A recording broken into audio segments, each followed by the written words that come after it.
The Thorne Global Christmas party was a blur of expensive suits and manufactured cheer until Mark Thorne's booming voice sliced through it. "Brenda, darling," he announced, pulling her away from me, "we've found you a much more suitable dance partner tonight." He laughed, a high, thin sound, as the crowd parted, leaving me alone by the draped tables, a half-empty glass cold in my hand. Brenda's face was pale. "Some people just don't fit in, Miller." My grandfather Harold came to Illinois from Kansas in the early 1930s, looking for work after the Dust Bowl turned his family's farm to grit. He found it swinging a hammer, building homes in the expanding suburbs around Chicago. He learned to build right, solid, and true foundations that wouldn't shift with the seasons. My father, Frank, took over Miller Construction in the late 60s, keeping the name and the same quiet dedication. He'd always say, "A man's handshake is his bond, Hank. Don't build anything you wouldn't trust your own kids to sleep in." That was the bedrock of our business. Miller Construction wasn't flashy. We didn't build mansions or high-rises. We built additions, renovated kitchens, fixed roofs, and poured concrete. It was honest work, often dirty, but always necessary. People knew Miller Construction for quality, fair prices, and showing up when we said we would. Our crew, men like Jimmy and Carlos, had been with us for years, practically family. We shared coffee and complaints in the morning, sweat and jokes by midday, and a cold beer on a Friday afternoon. It was a good, straightforward life. I met Brenda Peterson in the summer of 1998. Her parents, professors at Northwestern University, hired us to update their kitchen in Evanston. Brenda was home for the summer, a recent Northwestern graduate herself, considering her next move. She had a no-nonsense way about her, a direct gaze that felt refreshing. While I cut countertops and installed cabinets, she'd sit at the makeshift dining table, reading thick books or making notes, occasionally asking a sensible question about a load-bearing wall or the merits of different tile backer boards. She wasn't like some of the women I met through work, concerned only with the finished aesthetic. Brenda seemed genuinely interested in how things were put together. That authenticity drew me in. Her father, Mr. Peterson, a tall man with spectacles often perched on his nose, initially looked at me with a polite but unmistakable reserve. He made small talk about the weather or the Cubs, but his eyes would linger on my work boots, then on my oil-stained shirt. One afternoon while I was cleaning up, he mentioned Brenda's plans for a career in finance. He followed it with, "She's always been ambitious, Hank, always reaching for the next rung." It wasn't a question. It felt more like a reminder, a quiet caution against a blue-collar tradesman getting too close. But Brenda and I found common ground. We talked for hours over coffee, then dinner.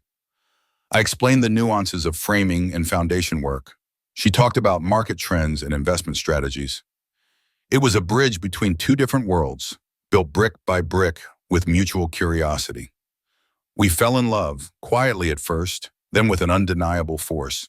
The family objections, mostly from her father, softened it over time, or perhaps they just learned to live with it. My own folks were just happy to see me happy. We married in a small ceremony 2 years later, a brisk October day. Brenda soon started her career in financial analysis at a downtown firm, her intelligence and drive quickly recognized. I expanded Miller Construction, taking on bigger projects, hiring more skilled hands. Our first home was a modest bungalow in Niles, a place we bought for its bones and the space it offered for my tools. We spent our evenings and weekends gutting the kitchen, refinishing the floors, and painting the walls a calm beige. It was a shared effort, a tangible symbol of our partnership. First Kyle arrived, then Sarah, changing our priorities and filling the small bungalow with new sounds. The space felt tighter, less personal. When an old Victorian came on the market in Oak Park, a real fixer-upper with good bones, it felt like the right move.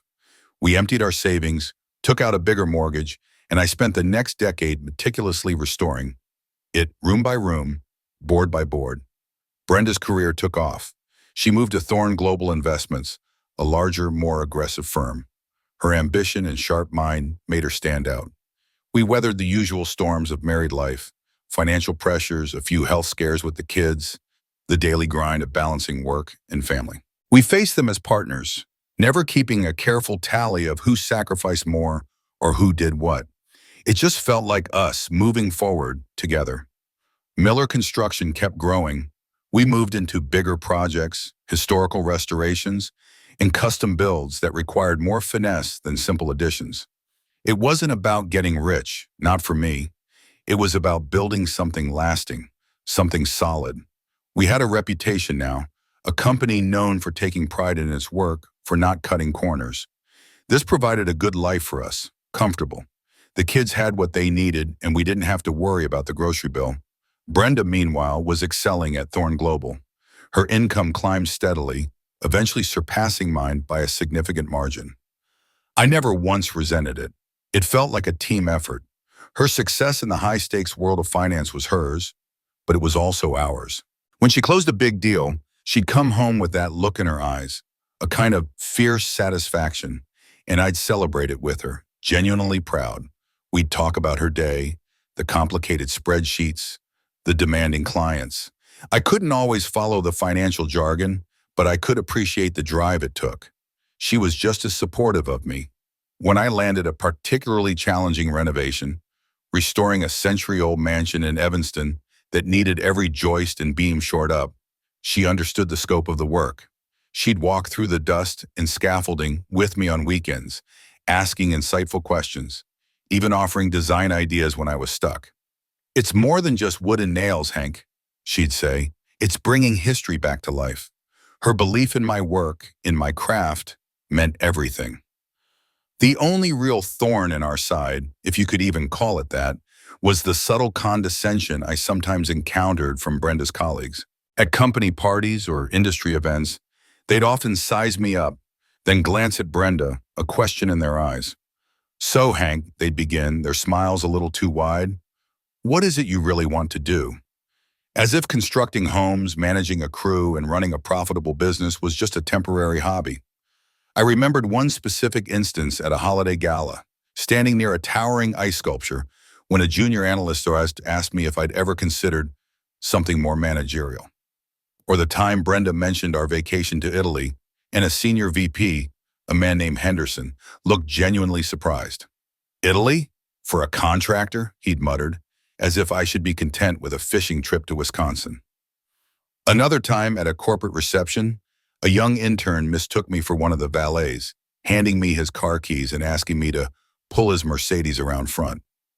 I just smiled, handed the keys back, and said, "Sorry, buddy, I'm just here for the free champagne." I always brushed it off. It felt like background noise. I knew my worth. More importantly, Brenda knew my worth. Her respect for me, for the work I did, was unwavering. That's all that mattered. Their opinions, rooted in some shallow notion of prestige, didn't penetrate. Then Walter Thorne took over as CEO.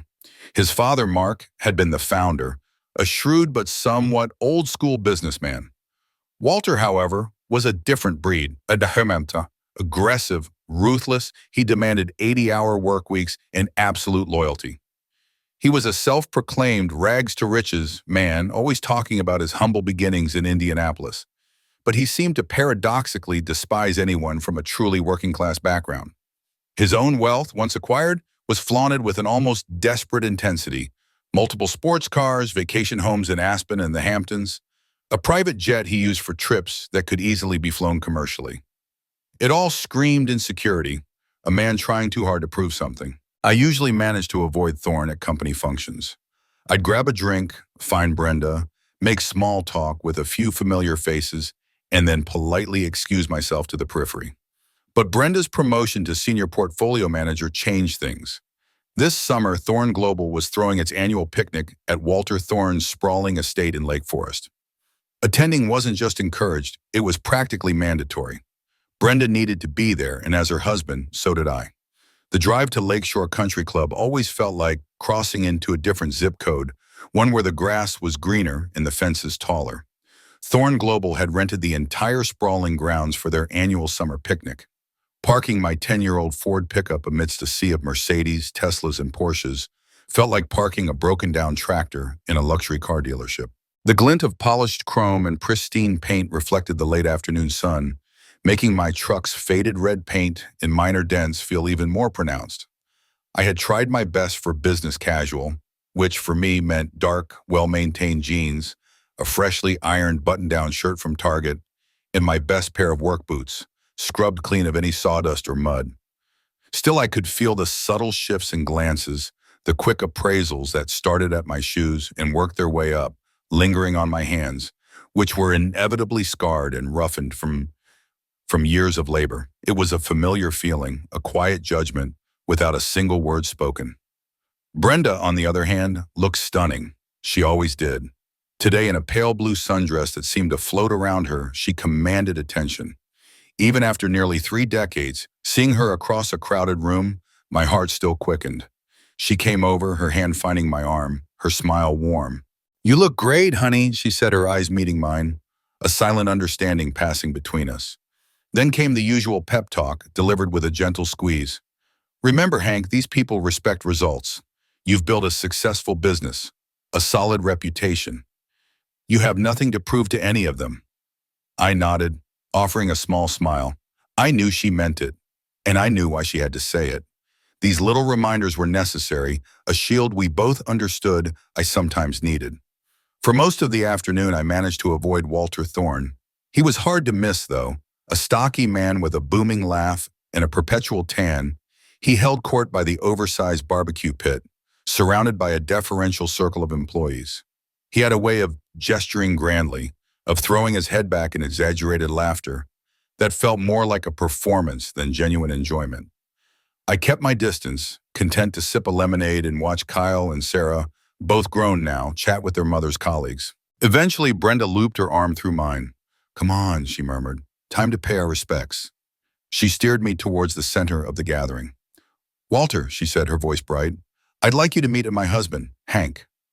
Thorne turned, his smile instantly flattening as his eyes swept over me. He offered a curt nod, barely pausing his conversation with a younger man in an expensive watch. "Miller," he grunted, his gaze already drifting back to the analyst. It was a dismissal, plain and simple, but Brenda, ever resilient, pressed on. "Hank runs Miller Construction, Walter. He's the one who rebuilt the north wing of the old Hamilton building last year." Thorne finally looked at me properly, a slight smirk playing on his lips. "Ah, a builder. So you're one of those people who gets their hands dirty then." He emphasized dirty as if it were a morally objectionable act. "Interesting. I always wonder what goes through the minds of men who choose that kind of manual labor. Not much room for strategic thinking, I imagine." He chuckled, a dry, humorless sound. "All brawn, no brain, eh?" Brenda tensed beside me. "Walter, Hank is incredibly intelligent. His work requires immense precision and problem-solving skills." Thorne held up a hand, cutting her off. His voice, though not raised, carried an edge of cold authority. "Brenda, darling, we're talking business here. Real business, not stacking bricks." He turned back to me, his eyes gleaming with something that felt less like contempt and more like sport. "Tell me, Miller, do you ever get tired of playing in the sandbox? Don't you ever feel the urge to, say, use your intellect for something more sophisticated? Something that actually contributes to the economy?" I took a slow breath. The sun was hot on my neck. "My work builds the places where people live and work, Mr. Thorne," I said, my voice steady and quiet. "It supports families, provides shelter. I'd say that's a pretty fundamental contribution." My composure only seemed to irritate him further. He took a step closer, invading my personal space. "Fundamental? Please. Primitive, I'd say. You're still living in the age of the hammer and nail, while we're moving markets, shaping futures." He laughed again, louder this time. "Frankly, Miller, your kind of work is a relic, a quaint anachronism." He then turned his back to me completely, dismissing me from the conversation, from his world, as if I were no more than a speck of dust on his expensive shoes.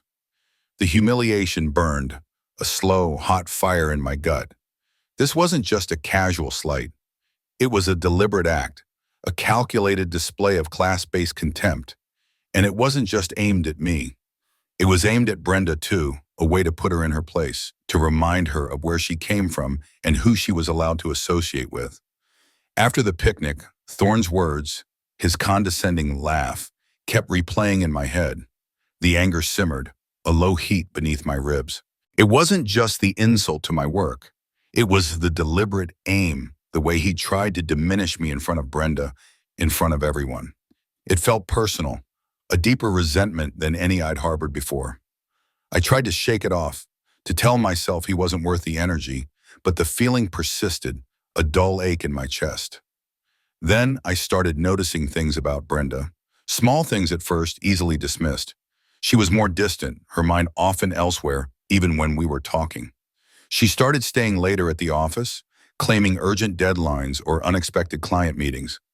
When she did come home, her exhaustion felt different, heavier than the usual weariness from a long day. Her phone became a constant companion, clutched in her hand, often turned face down on the table. Her conversations grew guarded. She'd step into the pantry or walk out to the porch if a call came in, her voice hushed. Then she started locking the door to her home office, something she'd never done before. I'd spent my life looking for cracks in foundations, subtle shifts in framing, the tiny signs that indicate something isn't quite right. I knew how to observe, how to piece together patterns, and the patterns in our life, in Brenda's behavior, were starting to emerge, stark and unsettling. I tried to dismiss the growing unease, telling myself it was just paranoia, a side effect of my lingering resentment towards Thorne, maybe even some lingering insecurity from his taunts. I told myself I was imagining things. Brenda was just busy, Thorne Global was demanding, but the details kept piling up. She started mentioning Thorne more often, too often. Not in a way that sounded like admiration, but almost offensively. "Walter's really pushing us on this new acquisition," she'd say. Or, "Walter wants these projections by morning. He's a real tyrant." Her tone was often critical, a little too vehement, almost as if she was trying to convince herself or me of something. My intuition, that quiet, steady voice that had guided me through complex builds and tricky negotiations, screamed that something was profoundly wrong. The foundation of our marriage, once so solid, so unyielding, felt shaky, like a building with unseen structural damage. I tried to talk to her, gently, about her stress, about her working so late. She'd nod, give vague answers, and then change the subject, or bury herself back in her work. One Tuesday evening, the kids were out with friends, and Brenda was still at work. Her phone was on the kitchen counter, having been left behind in her rush. It buzzed with an incoming text notification. My heart gave a jump, a sudden, unfamiliar rhythm. I knew I shouldn't look, but my hand moved before I could stop it. The screen flashed, a preview of a message from an unfamiliar number. The first line was visible. "Can't stop thinking about last night, my love. Walter." The world tilted. The air left my lungs. The kitchen, with its familiar smells of coffee and lingering dinner, suddenly felt alien, cold. I picked up the phone, my fingers trembling, and opened the message. There were more. A string of texts, some older, full of pet names and clandestine arrangements. "Meet me at the peninsula. My office after everyone leaves. Dreaming of you, B." And then the undeniable, crushing weight of it all. "You're still the one, my love. Thorne." It was a hammer blow, direct and precise, hitting me squarely in the chest. Brenda, Walter Thorne. The words swam before my eyes, blurring into an unbearable truth. The insults at the picnic, the contempt, all of it paled in comparison to this. This wasn't about class or social standing. This was a violation, a deep, gut-wrenching betrayal that shattered the very core of my identity, my family, and everything I believed in. The pain was immense, a physical ache, raw and unbearable. Our life, our shared history, our future, all of it felt like a collapsing structure, and I was trapped inside. The glow from the kitchen light felt harsh as Brenda walked through the door, her keys jangling too loudly in the sudden silence. Her eyes, usually so direct, skittered away from mine. She sensed it immediately, the shift in the air, the unasked question hanging heavy between us.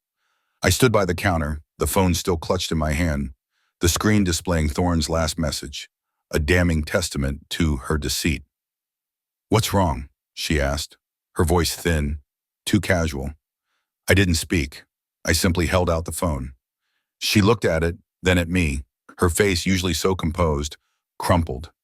The color drained from her cheeks, leaving them stark white. "Hank, I can explain," she began, a desperate plea in her voice.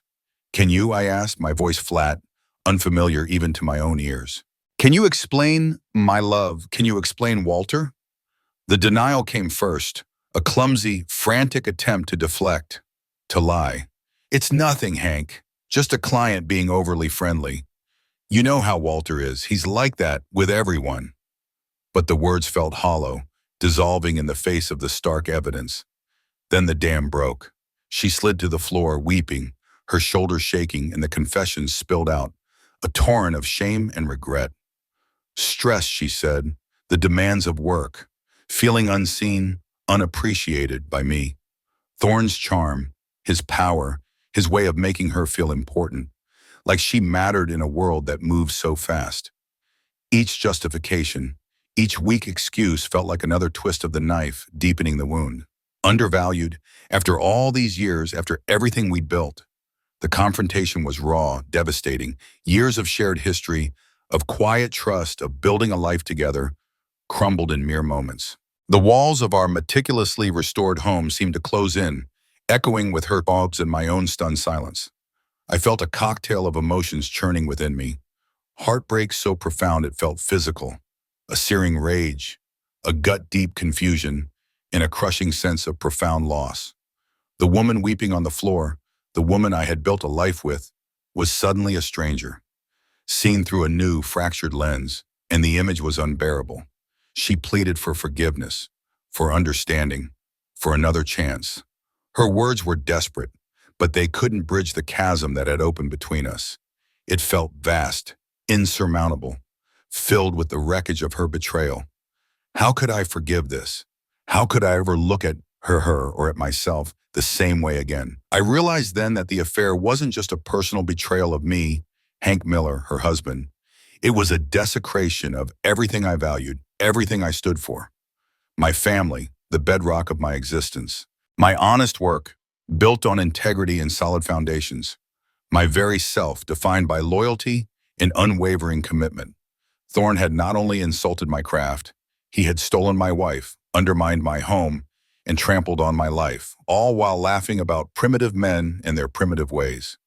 The idea of revenge, a fleeting, dismissible thought after Thorne's caustic insults at the picnic, now took root, dark and compelling. It wasn't just about getting even.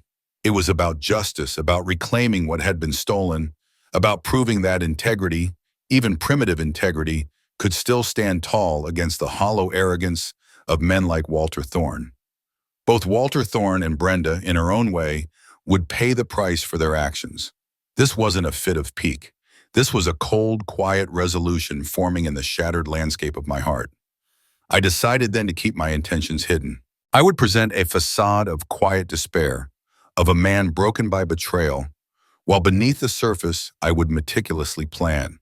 I would use the tools I knew best: observation, precision, and an unyielding commitment to seeing a project through to its very end. This new project, however, would be about demolition, not construction. It's amazing how swiftly life's costly choices can unfold, isn't it? Decisions made in haste or in the shadows always leave a trail. Stick around to the end to see how life's costly choices unfold. In the weeks that followed Brenda's confession, I retreated into myself. To the outside world, and especially to Brenda, I presented a picture of a man utterly broken. I spoke little, moved slowly, and my eyes, I imagine, carried the haunted look of deep despair. Brenda, consumed by her own guilt and fragile hopes for reconciliation, seemed to accept this, interpreting my silence as a sign of processing, of suffering. But beneath that exterior, my mind was working with a cold, precise focus I hadn't known I possessed. The pain was still there, a constant dull ache, but it was being channeled, like raw energy redirected to power a complex machine. My first step was to research Walter Thorne, not his financial empire. That was Brenda's domain. I focused on what I knew best: real estate. Thorne's new multi-million-dollar mansion in Lake Forest, the same sprawling estate where the picnic had taken place, became my primary target. I spent evenings poring over public records, county assessor sites, and local planning commission archives. My decades in construction had given me a deep understanding of how property worked, how value was created, and, more importantly, how it could be destroyed. I leveraged my network, making discreet calls, not to casual acquaintances, but to the old-timers, the people who'd been in the game for generations, who knew the hidden corners of the Chicago real estate landscape. I learned that Thorne, for all his ostentatious wealth, was heavily leveraged. His empire was built on a pyramid of debt, and his mansion, that gleaming symbol of his arrogant success, was one of his biggest liabilities, tied up in complex financing arrangements. The key lay in the zoning laws. Lake Forest, like many old money enclaves, had Byzantine ordinances, layers of regulations designed to protect property values and maintain a certain aesthetic. I spent hours at the county clerk's office, sifting through ancient maps and historical documents. And then I found it, a subtle, almost forgotten clause in the original platting of Thorne's property, relating to a small, irregular parcel of land directly adjacent to his estate's western boundary. A parcel that had historically been designated for light industrial use, never fully developed, and since forgotten, overgrown with weeds and scrub brush. To move forward, I needed help. I turned to Ed, my foreman for 20 years. Ed was loyal, discreet, and understood the unspoken language of hard work and quiet retribution. I told him I had a special project, something that needed absolute secrecy, no questions asked. He just nodded, his weathered face unreadable. "Whatever you need, Hank." For the legal side, I found Sarah Jenkins, a property lawyer known for her sharp mind and her even sharper fees. She operated in the gray areas, legally sound but morally flexible. I paid her handsomely, up front, making it clear this was a unique one-off endeavor. She asked no questions beyond what was strictly necessary. The plan began to take shape, cold and precise. It was perfectly legal, yet devastatingly destructive. The goal, to devalue Thorne's most prized asset, to chip away at the very foundation of his perceived invincibility.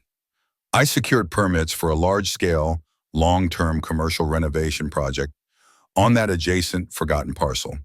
The project I envisioned was nothing less than a perfectly legal eyesore. We wouldn't be building a delicate office park. No, this would be a noisy, disruptive, and aesthetically displeasing commercial structure. My initial thought was a concrete recycling plant, the kind that churned and groaned all day, sending plumes of dust into the air. Or perhaps a truck depot, with 18-wheelers rumbling in and out at all hours, their air brakes hissing, their engines idling. The exact nature of the business didn't matter as much as his profound, inescapable nuisance.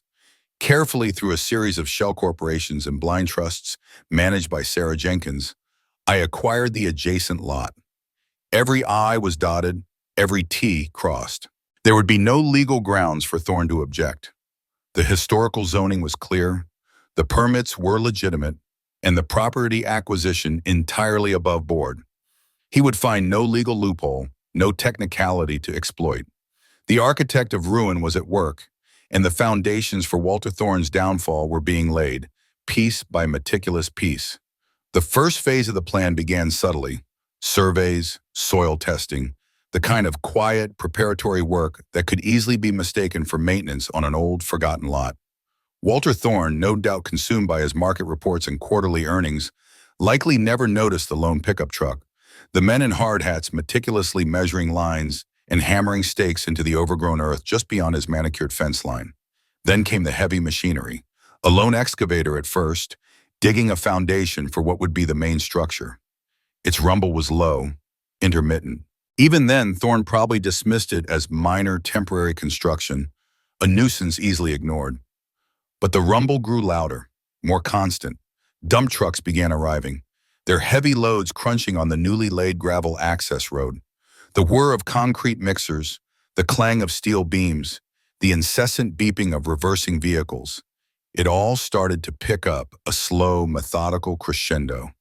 Thorne's peaceful Sunday mornings, the kind he used to enjoy on his sprawling terrace overlooking Lake Michigan, quickly became anything but. The noise, a relentless industrial hum, infiltrated his luxurious retreat.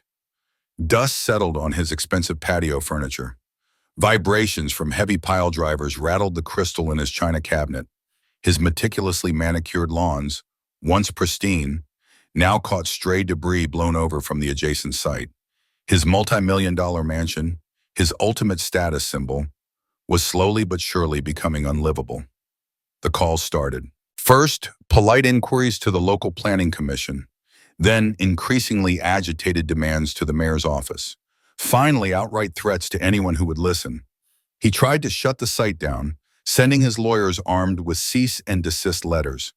But each time, the response was the same. All permits were in order. The zoning was accurate. The project, whatever it was perfectly legal, and the owner, through a maze of corporate entities, was untraceable to him. One sweltering afternoon, a black Mercedes roared up the access road, kicking up a cloud of dust that coated the freshly poured concrete. Walter Thorne himself emerged, his face red, contorted with a fury that seemed to radiate off him. He spotted me overseeing the placement of some structural steel, my hard hat pulled low, my face grimy with sweat and dust. He stomped towards me, his expensive shoes crunching on the gravel. "What in God's name is going on here?" he bellowed, his voice straining to be heard over the rhythmic thud of a hydraulic hammer. "Who are you people? What are you building?" He pointed a trembling finger at the emerging skeleton of a massive windowless warehouse. "Do you have any idea whose property this is? This is Lake Forest. You can't just throw up this abomination." I slowly removed my hard hat, letting the afternoon sun warm my scalp. I wiped my brow with the back of my hand, giving him a long, steady look. His eyes, though still filled with rage, now held a flicker of recognition, a vague memory of a blue-collar tradesman from a company picnic. "Actually, Mr. Thorne," I said, a slow, deliberate smile spreading across my face, "I know exactly who you are." My voice was calm, almost conversational, a stark contrast to his bluster. "The question is, did you ever know who I was?" Thorne stared at me, the question hanging in the dusty air. The color drained from his face as the realization hit him, hard and fast. His expensive mansion, his symbol of power, was right next to a thriving construction site, one that wasn't going anywhere. Panic began to creep into his eyes. He must have done the calculations, the quick mental gymnastics of a financier. The property value, once soaring, was plummeting, dragging his highly leveraged investments with it. His status symbol, his trophy, was being actively destroyed. He learned through his frantic inquiries that the construction project was slated to be a noisy, permanent fixture, a distribution center, with trucks coming and going 24 hours a day. His mansion would remain unlivable, unsellable. The lawyers he launched at me, a flurry of injunctions and lawsuits, all came back empty. I had covered every angle, every loophole, every clause in the Lake Forest zoning laws. The trap had been sprung. Walter Thorne's world collapsed, not with a bang, but with the relentless hum of heavy machinery and the steady drip of plummeting property values. Facing an unsustainable debt load, his reputation in tatters, he was forced to sell assets at fire sale prices, including the mansion. The architect of his downfall, a primitive builder, had dismantled his empire brick by expensive brick. The taste of revenge was sweet, undeniably so, in those initial weeks. Watching Thorne scramble, seeing the arrogant glint replaced by sheer panic in his eyes, offered a satisfaction I hadn't thought possible. But that satisfaction, like a sugar rush, faded, leaving behind its own bitter aftertaste. It didn't magically heal the broken pieces of my heart. The emptiness remained. Brenda, too, faced her reckoning. The affair, now public knowledge within Thorne Global and whispered among their social circles, irrevocably damaged her career. Her carefully constructed professional life crumbled, mirroring the state of our marriage. She tried to reach out, to apologize again, but the words felt hollow now. Our shared history, once a sturdy edifice, was rubble. She was left to reckon with her choices, seeking a forgiveness I wasn't sure I could ever give, facing a profound isolation she had carved out for herself. I reflected on the moral cost of it all. Was justice truly served, or had I simply added more pain, more destruction, to an already tragic situation? The satisfaction of seeing Thorne pay a price warred with the emotional toll it had taken, the gaping wound in my own life. Perhaps the hardest part wasn't forgiving them, but forgiving myself for the man I had become in pursuit of vengeance. A man who built his life on integrity, I now had to rebuild my own foundation, a new kind of structure from the rubble of my past. It wouldn't be easy, and I knew it would be a solitary endeavor. But as the dust of the old life settled, a quiet dignity, hard-won, began to take root. The future was uncertain, a blank blueprint, but I would face it, hammer in hand.